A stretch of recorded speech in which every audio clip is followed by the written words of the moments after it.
आज हम Z plus academy की तरफ से आप लोगों को विजन ऑफ लाइफ बताने जा रहे हैं। जैसे ब्रह्मांड का आदि और अंत को समझना अगर है, इसको 3 एक्सिस जैसे एक्स वाई और जेड एक्सिस में बांटा जाता है, इसको समझने के लिए ब्रह्मांड को, उसी तरह किसी भी मनुष्य या जीव की जो वजूद होता है वह भी 3 धाराओं से मिलकर बना होता है, भक्ति योग, ज्ञान योग और कर्म योग से।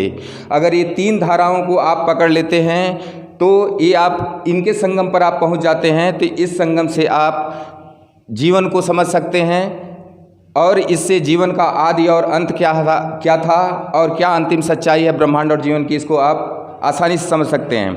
ठीक इसी तरह जो है हिंदू धर्म ने संगम का कॉन्सेप्ट, जैसे प्रयाग में संगम का कॉन्सेप्ट आया है, तो भक्ति की धारा को उसने यमुना से जोड़ा, ज्ञान की धारा को उसने विलुप्त सरस्वती से जोड़ा और कर्म की धारा को उसने गंगा से जोड़ा।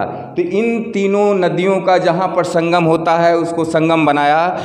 हालांकि वो उनका धार्मिक पक्ष है, लेकिन यह किसी भी मनुष्य के लिए, चाहे वो हिंदू हो, मुस्लिम हो, सिख हो, ईसाई हो या कोई भी जीव हो, उसके लिए यह अंतिम सत्य होता है कि अगर वह इन 3 धाराओं के संगम पर पहुंचता है, जो संगम उसके खुद वजूद में होता है, उसको कहीं पर किसी नदी या नालों के संगम पर स्नान करने की ज़रूरत नहीं।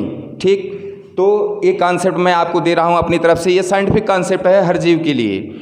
और अगर इस तरह की इन्फॉर्मेशंस आप लोग और चाहते हैं तो प्लीज़ मेरे चैनल को सब्सक्राइब करिए और इस तरह की वैल्यूएबल इन्फॉर्मेशंस आप लोगों को समय समय पर दी जाएगी। जो है, थैंक यू।